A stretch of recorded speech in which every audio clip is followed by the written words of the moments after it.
വ്യോമ പ്രതിരോധ ശേഷിയിൽ വൻ കുതിച്ചുചാട്ടം ലക്ഷ്യമിട്ട് റഷ്യയിൽ നിന്ന് 5S-400 ട്രൈഫ് വ്യോമ പ്രതിരോധ മിസൈൽ സംവിധാനങ്ങൾ കൂടി വാങ്ങാനുള്ള ചർച്ചകൾക്ക് ഇന്ത്യ ഔദ്യോഗികമായി തുടക്കമിട്ടു.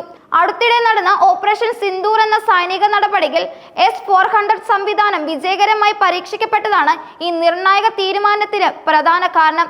നിലവിലെ പ്രതിരോധ നിയന്ത്രണത്തിന് ഒരു വഴിത്തിരിവായി കണക്കാക്കാവുന്ന ഈ സുപ്രധാന കരാർ അന്തിമമാക്കുന്നതിനായി പ്രതിരോധ മന്ത്രാലയത്തിലെ ഉന്നത ഉദ്യോഗസ്ഥരുടെ സംഘം ഉടൻ തന്നെ റഷ്യൻ പ്രതിനിധികളുമായി കൂടിക്കാഴ്ച നടത്തുമെന്നാണ് റിപ്പോർട്ടുകൾ സൂചിപ്പിക്കുന്നത്.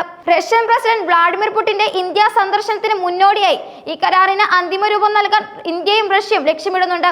ഡിസംബർ ആദ്യം നടക്കുമെന്ന് പ്രതീക്ഷിക്കുന്ന ഈ സന്ദർശനം ഇരു രാജ്യങ്ങളും തമ്മിലുള്ള ദീർഘകാല തന്ത്രപരമായ പങ്കാളിത്തത്തിലെ ഒരു പ്രധാന സംഭവമായ 23ാമത് ഇന്ത്യ റഷ്യ വാർഷിക ഉച്ചകോടിയുടെ ഭാഗമായിരിക്കും.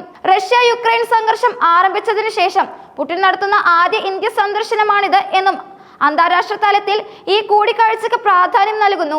ഉന്നതതല സന്ദർശന പദ്ധതികൾ സ്ഥിരീകരിച്ചുകൊണ്ട് പ്രസിഡന്റിന്റെ സന്ദർശനത്തിന് മുന്നോടിയായി റഷ്യൻ വിദേശകാര്യമന്ത്രി സെർജി ലാവ്റോവ് ഇന്ത്യയിലെത്തുമെന്നും റിപ്പോർട്ടുകളുണ്ട്. 2018 ഒക്ടോബർ 5-ന് ഒപ്പുവെച്ച $5.43 ബില്യൺ യാഥാർത്ഥ കരാറിന്റെ തുടർച്ചയാണ്. യഥാർത്ഥ കരാറിലെ 5 സിസ്റ്റങ്ങളിൽ 2 എണ്ണം 2026 അവസാനത്തോടെ ഇന്ത്യക്ക് കൈമാറുമെന്നാണ് പ്രതീക്ഷിക്കുന്നത്.